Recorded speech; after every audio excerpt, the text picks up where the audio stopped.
versículos de hoy encontraremos a Josué preparándose para la primera batalla para conquistar la tierra prometida, la batalla de la ciudad de Jericó. En este relato vamos a ver a Josué cerca de Jericó, estudiando el terreno para poder establecer una estrategia de ataque, la mejor estrategia de ataque posible. Y mientras está estudiando la ciudad y sus alrededores, se encuentra con alguien que estaba empuñando una espada desenvainada. Se ve que es un soldado con una autoridad muy especial, dándole órdenes y dispuesto para la batalla. Vamos a verlo, versículos del 13 al 15. Estando Josué cerca de Jericó, alzó sus ojos y vio un varón que estaba delante de él, el cual tenía una espada desenvainada en su mano. Y Josué, yendo hacia él, le dijo: ¿Eres de los nuestros o de nuestros enemigos? Él respondió: no, mas como príncipe del ejército de Yahvé he venido ahora. Entonces Josué, postrándose sobre su rostro en tierra, le adoró y le dijo: ¿qué dice mi señor a su siervo? Y el príncipe del ejército de Yahvé respondió a Josué: quita el calzado de tus pies, porque el lugar donde estás es santo. Y Josué así lo hizo. El pueblo de Israel acababa de atravesar el río Jordán en seco, y este milagro de la apertura del río Jordán para que pudieran pasar todos los israelitas, los hombres, las mujeres, los sacerdotes, el ganado y todos los utensilios, ocurrió delante de las mismas narices de los habitantes de la ciudad de Jericó. Todos allí se hicieron eco inmediatamente de semejante milagro. Incluso el asunto llegó a oídos de los reyes cananeos y amorreos de aquellos territorios, lo que provocó, como vimos el domingo anterior, lo que provocó miedo en sus corazones, quedándose sin aliento para la pelea delante de los hijos de Israel. Esta demostración de poder de Dios manifestaba que el pueblo estaba siendo guiado por Dios mismo y que Él terminaría cumpliendo la promesa que Él le había dado a su pueblo, darles aquella tierra, ¿no?, como le había prometido a Abraham, a Isaac y a Jacob. Habían cruzado y ya estaban allí, por primera vez, en la tierra prometida, acampados en Gilgal, a 2 kilómetros de la ciudad de Jericó. Los preparativos que Dios había mandado para la conquista habían terminado. Lo vimos domingos anteriores, ¿verdad? La circuncisión, que identificaba a la nación de Israel delante de todo el mundo como el pueblo del Dios del pacto, había sido hecha. Y la Pascua, que les recordaba a ellos que habían sido redimidos y liberados por Dios de Egipto, celebrada. El pueblo, como decimos y como hemos visto, estaba acampado en Gilgal y esperaba las órdenes de Josué para atacar. Pero antes, y esto lo vimos el domingo pasado, disfrutaron de las primicias de lo prometido por Dios años antes. ¿Recordáis? Lo vimos en el versículo 11. Al otro día de la Pascua comieron del fruto de la tierra, los panes sin levadura, y en el mismo día espigas nuevas tostadas. El trigo con el que hicieron los panes no había sido sembrado por ellos, como es lógico, acababan de llegar, sino por los cananeos, que seguramente al ver pasar el río a los israelitas, huyeron de aquella zona y se refugiaron dentro de las murallas de Jericó. Así que ahora tenían para ellos, para los israelitas, los campos que habían sembrado otros, y los depósitos, los silos también de otros, donde estaba almacenado el trigo que utilizaron para tostar las espigas. Y la lección es esta: todo lo obtuvieron de gracia, no era de ellos, no se lo merecían porque ni siquiera se lo habían trabajado. Fue Dios quien les puso todo eso a su disposición. Es Él siempre quien nos da lo que necesitamos en cada momento. Y esto ya estaba profetizado. Fijaos cómo Moisés, después de darles al pueblo los 10 mandamientos recibidos de Dios y de exhortarles al pueblo que los obedecieran, les adelanta cómo serían las primicias de aquella tierra. Escuchad: cuando el Señor tu Dios te haya introducido en la tierra que juró a tus padres, Abraham, Isaac y Jacob, que te daría, en ciudades grandes y buenas que tú no edificaste, y casas llenas de todo bien que tú no llenaste, y cisternas cavadas que tú no cavaste, viñas y olivares que no plantaste, y luego que comas y te sacies, cuídate de no olvidarte del Señor que te sacó de la tierra de Egipto, de casa de servidumbre. Al Señor tu Dios temerás y a Él solo servirás. El maná había cesado, pero la fidelidad de Dios, como hemos visto, se seguía viendo día a día. Primero en la provisión de todo lo necesario para poder comer y celebrar la Pascua, y después en los frutos de la tierra con los que se alimentaron todo aquel año. Versículo 12. Y el maná cesó el día siguiente, desde que comenzaron a comer del fruto de la tierra. Y los hijos de Israel nunca más tuvieron maná, sino que comieron de los frutos de la tierra de Canaán aquel año. ¿Qué podemos ver aquí? Que todo desciende de Dios. El maná y ahora los frutos de la tierra con que se alimentaron todo aquel año. Y en Cristo tenemos, tú y yo, siempre todos los recursos que necesitamos. ¿Te ha faltado alguna vez algo de lo que realmente necesitaras? No digo algo que quisieras, sino algo que realmente necesitaras. No sé, respóndete tú, pero a mí jamás me ha faltado. Pero si el que no escatimó ni a su propio Hijo, sino que lo entregó por todos nosotros, ¿cómo no nos iba a dar también con Él todas las cosas? ¿No? Pero no nos equivoquemos, esta provisión no es un fin en sí mismo.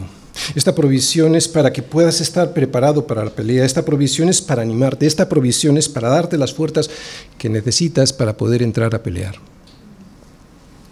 Así pues estaban los israelitas ahora, preparados espiritualmente para la lucha, con la circuncisión hecha, la Pascua celebrada y degustando las primicias de unos frutos que Dios les había preparado, frutos de los que disfrutarían mucho más cuando estuvieran definitivamente asentados en la tierra prometida. ¿Entiendes lo que es para nosotros esto? Degustando los frutos, en nuestro caso frutos del Espíritu Santo, las primicias, unas primicias que después disfrutaremos con mucho mayor entendimiento y posibilidades. Es algo que ya vimos en domingos anteriores, en los 2 últimos domingos, pero es bueno recordarlo ahora que vamos a ver a Josué acercarse a Jericó. Los enemigos a derrotar están delante y el pueblo está preparado porque acaban de recordar que eran propiedad de Dios con la Pascua y Dios les daría la victoria. Nadie dudaba de esto y mucho menos Josué. Y sin embargo, le vemos en una misión secreta de reconocimiento para ver por sí mismo el estado de la situación en Jericó y además para planificar una estrategia militar para el ataque. Vamos a verlo, versículos del 13 al 15. Estando Josué cerca de Jericó, alzó sus ojos y vio un varón que estaba delante de él, el cual tenía una espada desenvainada en su mano. Y Josué, yendo hacia él, le dijo: ¿Eres de los nuestros o de nuestros enemigos? Él respondió a Josué: No, mas como príncipe del ejército de Yahvé acabo de llegar, he venido ahora. Entonces Josué, postrándose sobre su rostro en tierra, le adoró y le dijo: ¿Qué dice mi señor a su siervo? Y el príncipe del ejército de Yahvé respondió a Josué: Quita el calzado de tus pies, porque el lugar donde estás es santo. Y Josué así lo hizo. ¿Qué es lo que lo cambia todo? Una vida con la buena dirección. Josué capítulo 5, versículos del 13 al 15. El tema del sermón de hoy consiste en recordar que siempre va a ser Dios mismo quien comande su pueblo en la lucha y nos lleve a la victoria. Una victoria, como sabemos, que es contra nuestra carne, contra el mundo y su sistema de valores, contra Satanás y finalmente contra la muerte que no podrá con nosotros porque ya fue vencida esa muerte por Cristo en la cruz del Calvario. Recordar que el Señor siempre aparece cuando más lo necesitamos. Ese es el tema del sermón de hoy. Y lo hace para indicarnos cuál es la dirección correcta que debemos tomar en nuestra vida. Este es el resumen del tema y este tema lo voy a desarrollar a través del siguiente esquema. Primera parte, el motivo de la toma de Jericó. Segunda parte, ¿por qué salió Josué del campamento? Versículo 13. Tercera parte, ¿qué ocurrió al salir? Versículos del 13 al 15. Cuarta parte, teofanías en la historia. Primera parte, el motivo de la toma de Jericó. Bien, antes de que entremos en la batalla de Jericó, que en realidad luego, como veremos en el capítulo 6, no es ninguna batalla, y antes de preguntarnos qué es lo que hacía Josué merodeando por los alrededores de Jericó, debemos comprender bien por qué Dios quiere que su pueblo la conquiste y la conquiste destruyendo a filo de espada todo lo que en ella había. Hombres y mujeres, jóvenes y viejos, y hasta los bueyes y las ovejas y los asnos. Todo, a excepción de Rahab y su familia, que como vimos, se le prometió que se la iba a salvar porque se había rendido a Dios y a su misericordia. El Señor le había dicho a Abraham que sus descendientes no heredarían inmediatamente la tierra, sino que después de haber sido hechos esclavos durante 400 años, volverían allí, en la cuarta generación. Así le dice. Y en la cuarta generación volverán acá, porque aún no ha llegado a su colmo la maldad del amorreo hasta aquí. Lo que significa que aún no ha llegado a su colmo la maldad del amorreo es que Dios estaba teniendo muchísima paciencia con los habitantes de Canaán, de aquel entonces, de la ciudad de Canaán y de todos los pueblos cananeos y amorreos de aquel entonces. Su clemencia y su misericordia estuvieron deteniendo su juicio divino sobre la maldad de aquellos pueblos, no un año ni dos, sino durante muchos siglos. Así que la conquista no tiene nada que ver con un Israel cruel, con un pueblo cruel y que con ansias de sangre van a someter a otros pueblos, no, sino con un Dios que va a mandar a este pueblo para que pueda someter a todas estas naciones impías. Un Dios que va a mandar a los descendientes de Abraham que sean ellos los que ejecuten su juicio sobre unos pueblos llenos de perversión, de crueldad y abominación. La gracia de Dios había sido derramada sobre ellos durante muchos siglos atrás, y aunque le conocían, no le glorificaron como a Dios ni le dieron gracias, sino que se envanecieron en sus razonamientos y su necio corazón fue entenebrecido, cayendo en prácticas abominables. Dios mostró mucha paciencia con estos pueblos y aguantó hasta que sus pecados llegaron a un límite. El Señor le dijo a Israel antes de que entraran en la tierra: no haréis como hacen en la tierra de Egipto, en la cual morasteis, y ya sabéis lo que hacían en la tierra de Egipto porque morabais allí. Ni haréis como hacen en la tierra de Canaán, a donde yo os conduzco ahora, ni andaréis en sus estatutos. Y les advirtió cuáles eran algunas de estas perversiones y crueldades que practicaban. Lo podemos ver en Levítico. No tendrás acto carnal con la mujer de tu prójimo, contaminándote con ella. Y por favor, no des hijo tuyo para ofrecerlo por fuego a Moloc. ¡Qué horror! No contamines así el nombre de tu Dios, yo, el Señor. No te echarás con varón como con mujer, es abominación. Ni con ningún animal tendrás ayuntamiento amancillándote con él. Ni mujer alguna se pondrá delante de animal para ayuntarse con él. Es perversión. ¿Os dais cuenta? Estas eran prácticas habituales de aquellos pueblos. Y con todo esto Dios nos quiere demostrar algo. Quiere demostrarnos que acaba de llegar el momento del límite, el momento en el cual la paciencia de Dios ahora se transforma en justicia. E Israel no debía sentirse superior a ellos porque el Señor les había dicho que no iba a ser por su justicia ni por la rectitud de su corazón que entrarían a poseer la tierra, sino porque la impiedad de estas naciones iba a hacer que el Señor los arrojara delante de ellos. Y para confirmar la palabra que el Señor juró a sus padres, Abraham, Isaac y Jacob.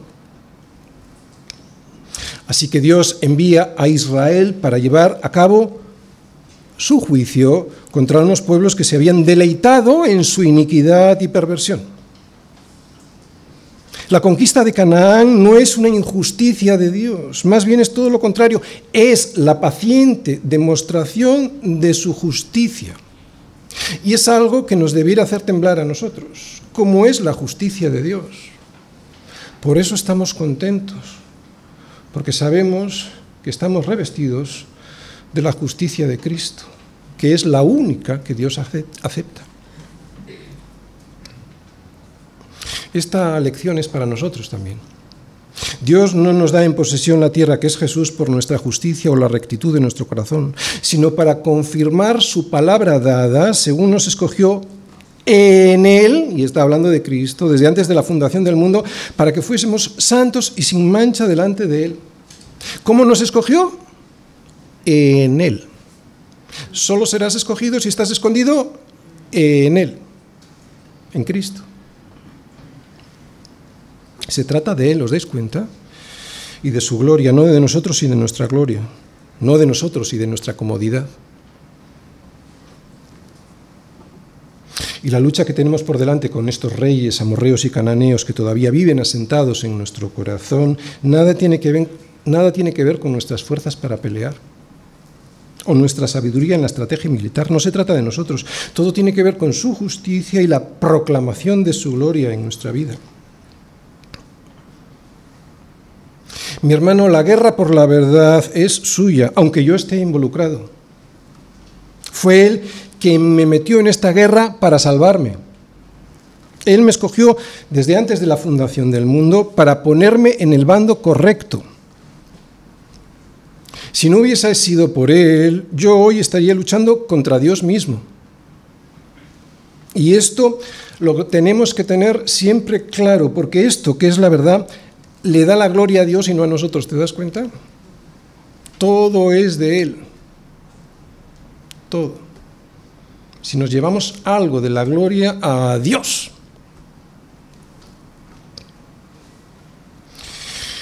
Esto de que todo es de Él lo podemos ver en cualquier relato bíblico, como este de Josué, y en cualquier parte de la Escritura. De hecho, ahora vamos a ver a Josué tomando una decisión que, aunque es correcta, luego lo veremos, la decisión es correcta, es insuficiente para ganar la guerra. De hecho, no vale para nada si no vemos lo que viene después.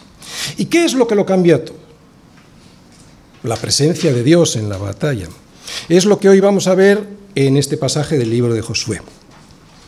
Aunque a Josué se le dio el mando para guiar a su pueblo a la victoria, no iba a ser por él ni por el poder de sus hombres que la tierra llegaría a ser conquistada. Vamos a ver la manera en la que Josué se dio cuenta que él no era la máxima autoridad en la batalla, sino que había otro más alto que él que debía conducir al ejército de Israel para poder vencer. Segunda parte. ¿Por qué salió Josué del campamento? Fijaos en lo que está subrayado. Estando Josué cerca de Jericó, alzó sus ojos y vio un varón que estaba delante de él, el cual tenía una espada desenvainada en su mano. Y Josué, yendo hacia él, le dijo: ¿eres de los nuestros o de nuestros enemigos? Bien, ¿qué nos enseñan estas dos pequeñas frases que yo he subrayado en el versículo 13? Algo fundamental en el liderazgo bíblico. Que un servidor del Señor que ha sido elegido por Él para liderar a su pueblo, ha de ejercer responsablemente su misión. ¿Cómo? Ha de ser previsor, ha de involucrarse en los problemas y ha de ser decidido. Vamos a ir viéndolo. Ha de ser previsor. Mirad, el discernimiento espiritual lo da el Señor. Es un don que viene del cielo, pero un líder no se puede quedar cruzado de brazos mirando al techo, esperando que el Señor le diga lo que tiene que hacer y cómo hacerlo. Se ha de mover. Por eso vemos a Josué que sale de Gilgal a Jericó para examinar las cercanías de lo que se supone iba a ser el terreno de una batalla terrible para apoderarse de la ciudad amurallada. Y esta es la primera característica de un líder bíblico, la previsión. Ser previsor le da al líder una visión muy amplia de lo que tiene por delante, ¿no? Le hace más eficaz que los que no lo son, que los que no son previsores. Y atención, Porque no solo estamos hablando del liderazgo en la iglesia, todos somos líderes. Unos lo son en el trabajo, otros en el hogar, otros en las escuelas o en las universidades. Hay incluso niños cristianos que son líderes infantiles en los colegios. Tienen que dar testimonio. Dios es quien te da el discernimiento espiritual, pero tú has de salir fuera para ver con qué o a lo que te tienes que enfrentar. Esto es lo que estamos viendo en primera instancia con Josué. Porque tener fe no es quedarse con los brazos cruzados sin hacer nada. Tener fe significa que, aunque confías en que Dios te va a dar la victoria, tú tienes que salir fuera para examinar la dimensión del problema que se te viene encima. Josué se sentía responsable de las vidas de sus hermanos, por eso sale fuera del campamento. ¿Para qué? Para averiguar los puntos débiles de sus enemigos. Esta visión más clara del terreno le va a dar a Josué, le va a permitir planificar mejor la estrategia para seguir en la batalla. Como veremos enseguida, no debemos basar nuestro éxito en la pelea que es espiritual, en nuestras fuerzas, ni en la planificación de la guerra.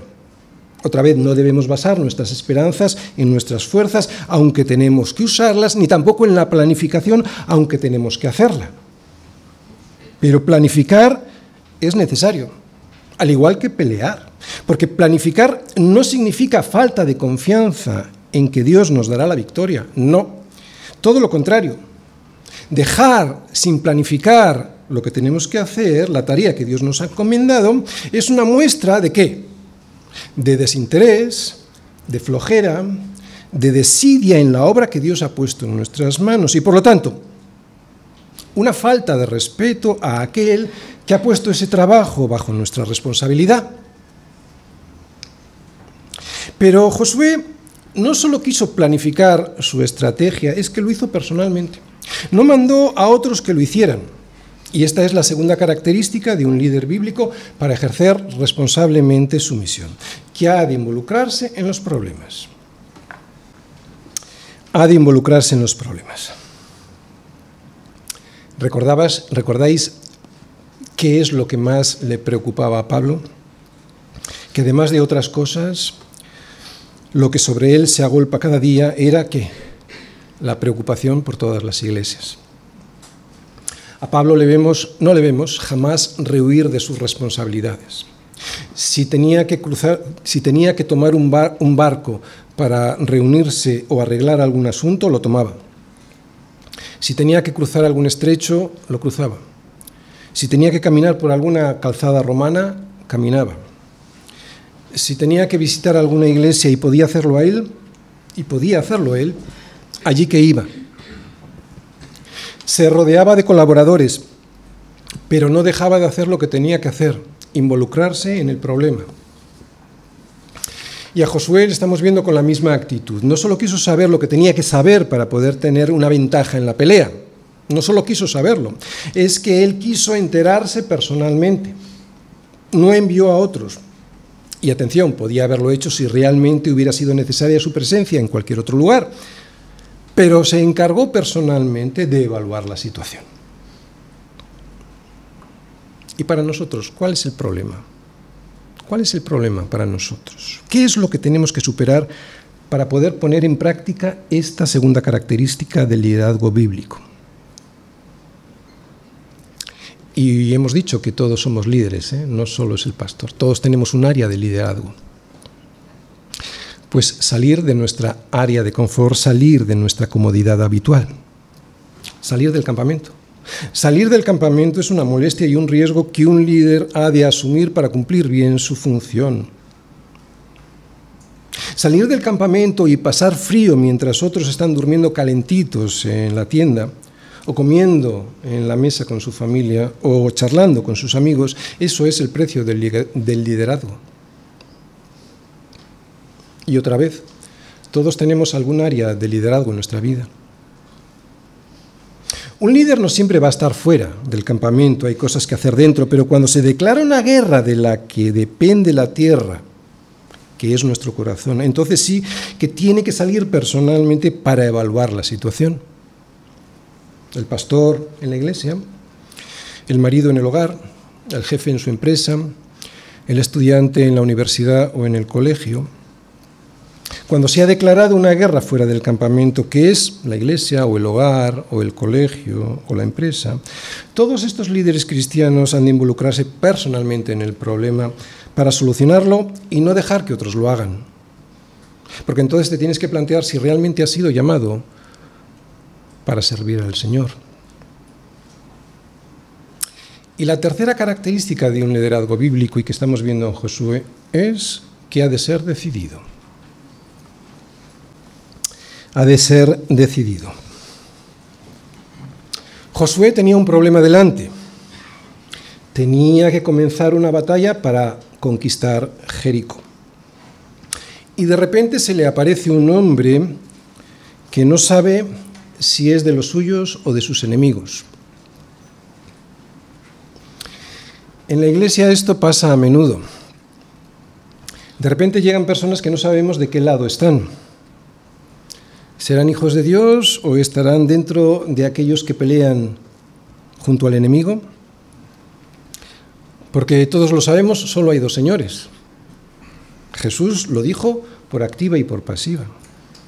El que no es conmigo, contra mí es. El que no es conmigo, contra mí es. No te da dos opciones. ¿Te das cuenta? Ahí está la radicalidad del cristianismo. Y por eso nos odian, por eso nos persiguen. Porque lo que dice Jesús, el que no es conmigo, contra mí es, y el que conmigo no recoge, desparrama. Un líder bíblico no puede dejar de saber si aquel que va a ingresar en el campamento para luchar junto al resto de sus hermanos es de los suyos o de sus enemigos, si recoge con el Señor o desparrama con el enemigo.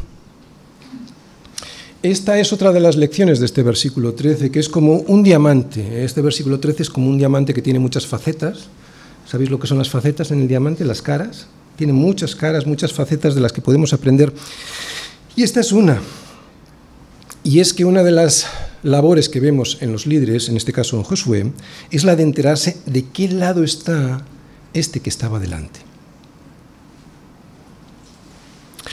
Yo he visto este problema algunas veces en la iglesia, gente que cree que es de los que luchan del lado del ejército de Israel, pero que en realidad son enemigos que Satanás introduce en la iglesia para destruirla desde dentro. No podemos ser ingenuos. Así pues, el líder ha de ser decidido, si fuera necesario, para tomar la decisión de enseñar, de mostrar la puerta de salida a aquellos que no están dispuestos a luchar juntos y en armonía y firmes en un mismo espíritu, combatiendo unánimes por la fe del Evangelio. Es durísimo, pero es que a esto hemos sido llamados. Resumiendo, un servidor del Señor que ha sido llamado por Él para liderar a su pueblo, ha de ejercer responsablemente su misión cumpliendo con las siguientes características. Ha de ser previsor, como hemos visto, ha de involucrarse en los problemas y ha de ser decidido a la hora de tomar decisiones. Y realmente aquí estamos todos. Evidentemente a los líderes se les va a exigir más porque se les ha puesto en una función más exigente, pero aquí estamos todos. Si no lo hace así, el líder, sobre todo, más pronto que tarde, tendrá problemas que no podrá resolver sin hacer daño al resto de la congregación. De ahí la necesidad de apoyar a nuestros pastores en su dura tarea de liderar a la iglesia del Señor. No es fácil salir del campamento, de verdad. No es fácil acercarse a Jericó, pero hay que hacerlo. Y Josué lo hizo. Y como lo hizo, por eso ocurrió lo que ocurrió. Tercera parte. ¿Qué ocurrió al salir? Estando Josué cerca de Jericó, alzó sus ojos y vio un varón que estaba delante de él, el cual tenía una espada desenvainada en su mano. Y Josué, yendo hacia él, le dijo: ¿Eres de los nuestros o de nuestros enemigos? Él respondió: no, mas como príncipe del ejército de Yahvé he venido ahora. Entonces Josué, postrándose sobre su rostro en tierra, le adoró y le dijo: ¿Qué dice mi señor a su siervo? Y el príncipe del ejército de Yahvé respondió a Josué: Quita el calzado de tus pies, porque el lugar donde estás es santo. Y Josué así lo hizo. Cuando en una guerra estamos dispuestos a salir del campamento, la providencia de Dios siempre sale a nuestro encuentro. Esta es otra cosa que estos versículos nos quieren enseñar. Pero, ¿quién era este soldado que ve Josué armado y listo para la pelea? Bueno, pues aquí tenemos la última pieza necesaria para poder comenzar la conquista. Sin esta pieza, la conquista es absolutamente insuficiente. Lo que vemos aquí resume y subraya todo lo que el libro de Josué nos ha mostrado hasta ahora. Que yo soy responsable, pero que Dios es soberano. Que si tengo fuerzas es por su omnipotencia, no porque yo sea muy fuerte. Que aunque yo salga a mirar, su omnisciencia me dará el discernimiento que yo necesito para poder ganar. Que yo dejaría de pelear si no fuese por su fidelidad y por su amor. Que dependo de Él en todo. Esto es lo que nos está enseñando. Que dependo de Él en todo, en su santidad, en su justicia, en su gran misericordia. Y todo esto es lo que estamos viendo y lo que seguiremos viendo a lo largo de todo el libro. Es un libro impresionante, que nos muestra todos los atributos de Dios hacia nuestra vida. Acabamos de ver que Josué sale en misión secreta para evaluar la situación de los alrededores de Jericó y así planificar su estrategia de ataque. No estaba inactivo. Como líder del ejército, decidió hacer lo que estaba en su mano para involucrarse en el problema y tomar una decisión. Es un movimiento prudente y adecuado para su función de líder. Y ahora viene lo más impresionante de esta historia. Dios responde al interés y a la responsabilidad de Josué. Otra vez, Dios responde al interés y a la responsabilidad de Josué de haber salido afuera del campamento con un encuentro inesperado e impactante.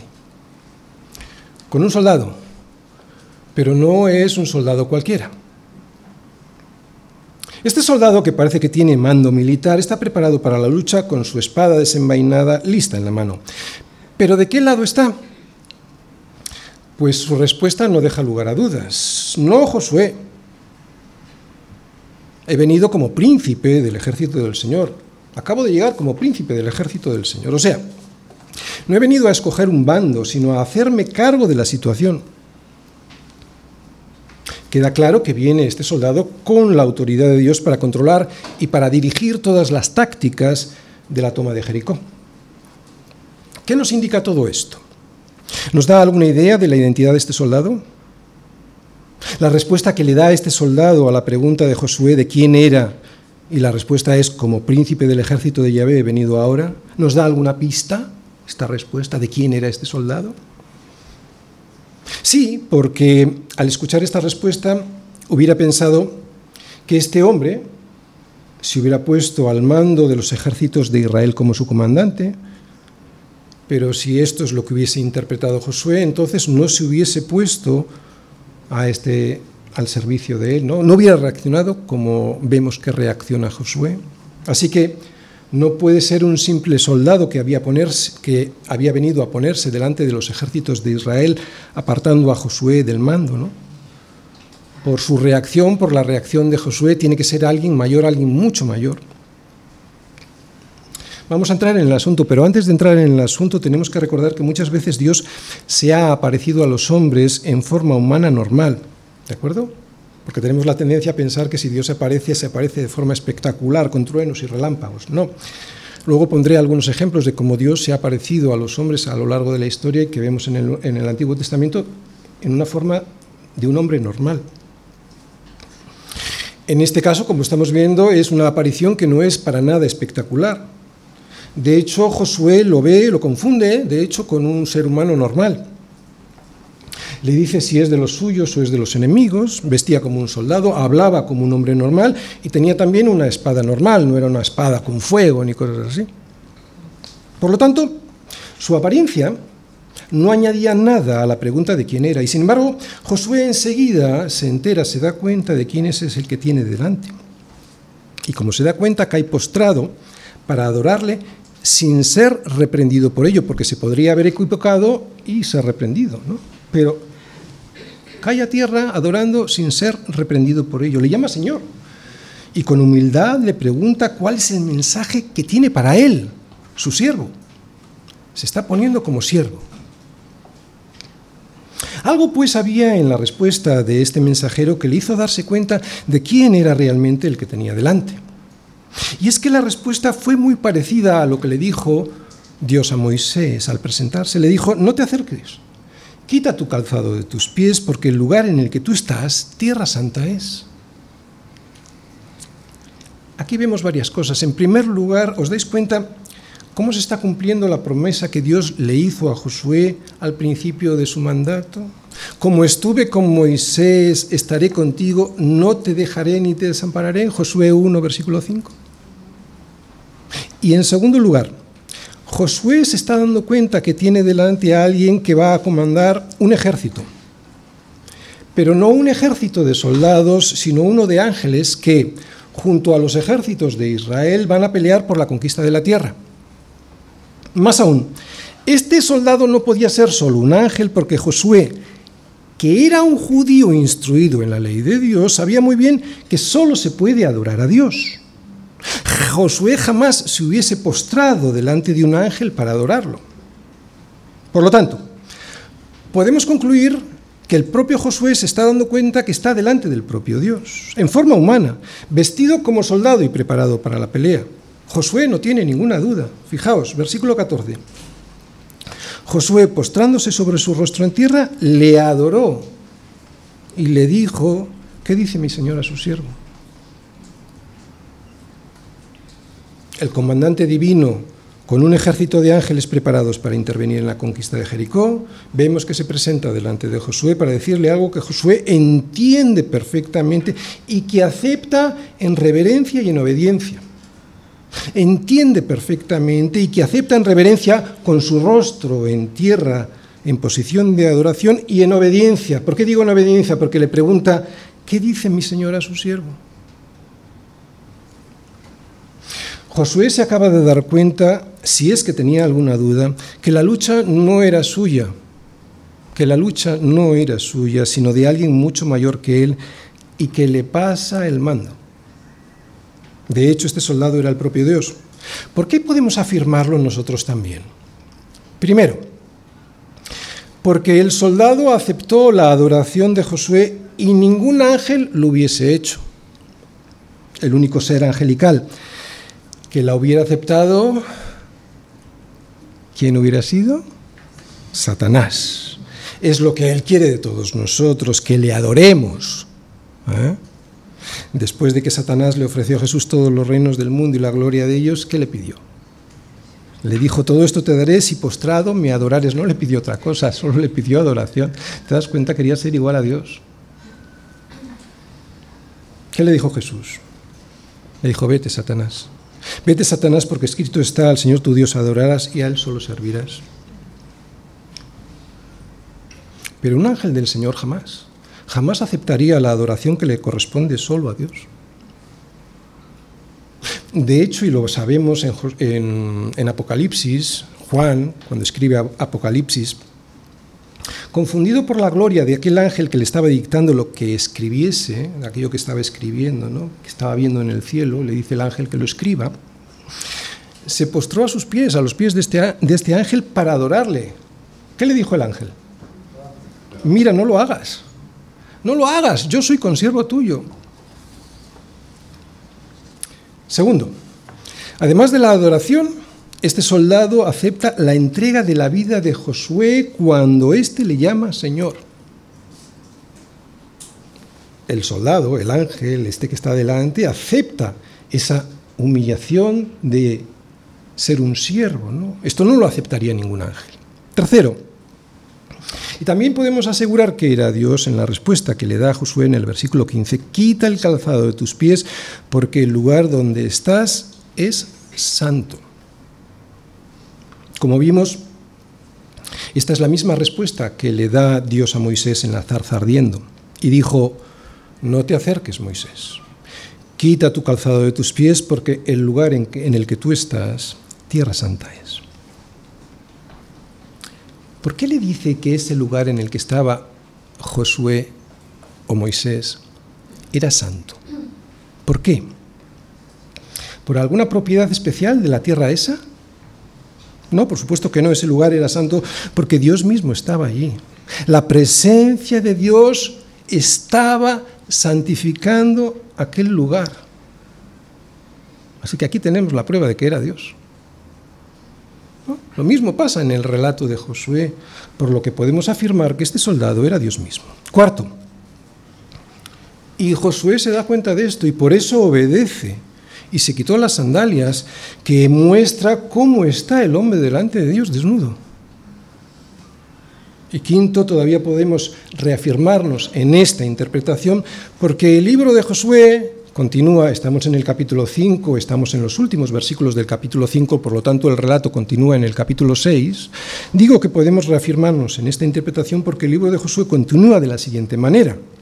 Después de que en el versículo 1 del capítulo 6 dijera o diga que Jericó estaba cercada a causa de los hijos de Israel, ¿vale?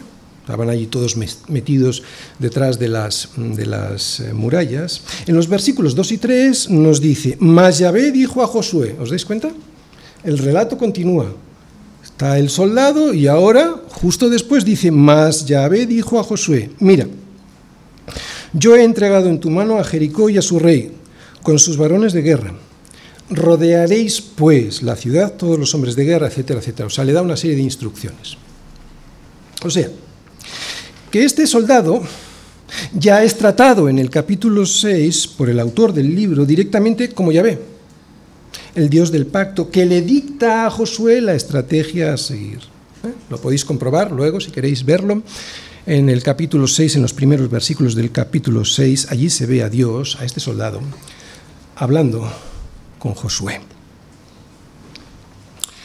Y la lección para nosotros de estos versículos 13 y 15, aunque hemos visto ya algunas lecciones, es que lo que le ocurrió a Josué cuando salió del campamento para preparar la misión que tenía por delante fue que el Señor Jesucristo, preencarnado, salió a su encuentro para ponerse al frente de los ejércitos de Dios. Esta es la lección, que así es nuestro Dios, que cuando salimos fuera del campamento para preparar la estrategia de la guerra, pero hay que salir, Él sale a nuestro encuentro para darnos ánimos, guía y dirección, poniéndose al frente de la situación. Bien, pastor. Pero esto en la práctica, ¿cómo lo hacemos nosotros? Bien. ¿Cómo salimos nosotros fuera del campamento para intentar solucionar nuestros problemas? ¿Cómo lo haces tú? En oración. Es entonces cuando el Señor, cara a cara con nosotros, hoy ya de esta manera, hace acto de presencia para darnos ánimos y consejo. También a través de las Escrituras, etcétera, pero estamos en disposición de oración. Estamos en guerra, de rodillas, y de repente se hace la luz. ¿Sí? ¿No te ha pasado que después de orar ves las cosas más claras? Vas a la Biblia y aquellos versículos que habías leído tantas veces ahora cobran una nueva vida. Y atención, recuerda lo de Josué y entiendes lo que hasta entonces no entendías y te alegras y lloras y caes con tu rostro sobre la tierra y le adoras y le dices, ¿qué dice mi Señor a su siervo? Cuarta parte. Teofanías en la historia. ¿Dónde podemos ver este tipo de teofanías en la Biblia? ¿Dónde podemos ver a Dios en forma humana? ¿De acuerdo? Bien, yo os voy a dar algunos ejemplos, unos pocos ejemplos. En Génesis, por ejemplo, vemos que Dios paseaba todos los días con Adán y Eva en el huerto del Edén. La voz con la que ellos conversaban surgía de una forma humana con la que ellos se relacionaban. A mí no me cabe en la menor duda, y lo digo porque viendo en la Biblia episodios similares, pues es muy probable que así sucediera. También en Génesis, en el capítulo 18, podemos ver que Dios se le aparece a Abraham. Él ve a 3 hombres y trata a uno de ellos como si fuese Dios mismo.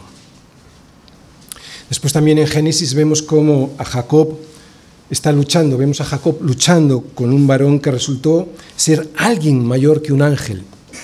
Era Dios mismo en forma de hombre. ¿Os dais cuenta? Son teofanías en forma de hombre. No espectaculares, sino en forma de hombre.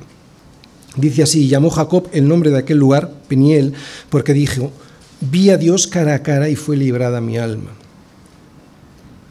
Después vemos que el ángel del Señor, Dios en forma humana, cuando veáis en la Biblia el ángel del Señor, casi siempre se está refiriendo a Dios en forma humana. Se le apareció a Gedeón, y el ángel del Señor se le apareció y le dijo: el Señor está contigo, varón esforzado y valiente. Los comentaristas bíblicos y los estudiosos de la palabra llaman a estas manifestaciones de Dios a los hombres cristofanías. Son manifestaciones de Dios Hijo, otra vez, manifestaciones de Dios Hijo antes de su encarnación en forma humana en la persona de Jesús. Así pues, la segunda persona de la Trinidad se apareció en diferentes momentos de la historia en el Antiguo Testamento. ¿Cómo? Como una preencarnación, lo que hoy llamamos, como digo, cristofanías. Estas manifestaciones de Dios a los hombres en el Antiguo Testamento las hacía en forma humana y en ocasiones era llamado, como digo, el ángel del Señor. Y sabemos que era Dios mismo porque en todas estas ocasiones Él hablaba como Dios, recibía adoración como Dios y hacía milagros, señales y prodigios como solo Dios los puede hacer. Antes he dicho que a quien vio realmente Josué fue al Señor Jesucristo preencarnado. ¿Por qué? Porque nadie puede ver a la primera persona de la Trinidad en esta tierra sin caer fulminado ante su presencia. Y Jesucristo es Dios encarnado porque, como le dijo el Señor a Felipe cuando éste dudaba de su identidad, el que me ha visto a mí, ha visto al Padre. Bien, son muchos conceptos, los intentaré aclarar en sermones posteriores si Dios quiere. Termino. Durante todo el capítulo 5 hemos estado viendo la preparación básica necesaria para la caída de Jericó. ¿Recordáis? Con la circuncisión, en nuestro caso es el bautismo, que nos muestra si realmente somos soldados del Señor. Con la celebración de la Pascua, en nuestro caso la Cena del Señor, que representa la comunión con Dios y que nos recuerda la liberación de Egipto a ellos, la liberación del pecado a nosotros. Y con la primera comida en la tierra prometida antes de entrar a poseerla, ¿no?, que nos muestra cómo Dios nos sigue proveyendo para darnos los ánimos y las fuerzas que necesitamos para la pelea. Pero no era suficiente, no es suficiente. Hoy acabamos de ver que la preparación básica para poder tomar Jericó se completa con la aparición de este soldado tan especial a Josué. Cuando lo necesitamos, el Señor se revela a aquel que se encuentra en la oscuridad. Esto es lo que lo cambia todo. Ya puedes ir con todas las fuerzas y todos los ejércitos del mundo, que si no va el Señor contigo, nada. Esto es lo que lo cambia todo. Él frente a nosotros diciéndonos que se hará cargo de la pelea y nosotros delante de Él con nuestro rostro en tierra y en humildad. Esta es la última condición requerida para que los planes del Señor nos sean revelados y su poder se active en nuestra lucha diaria.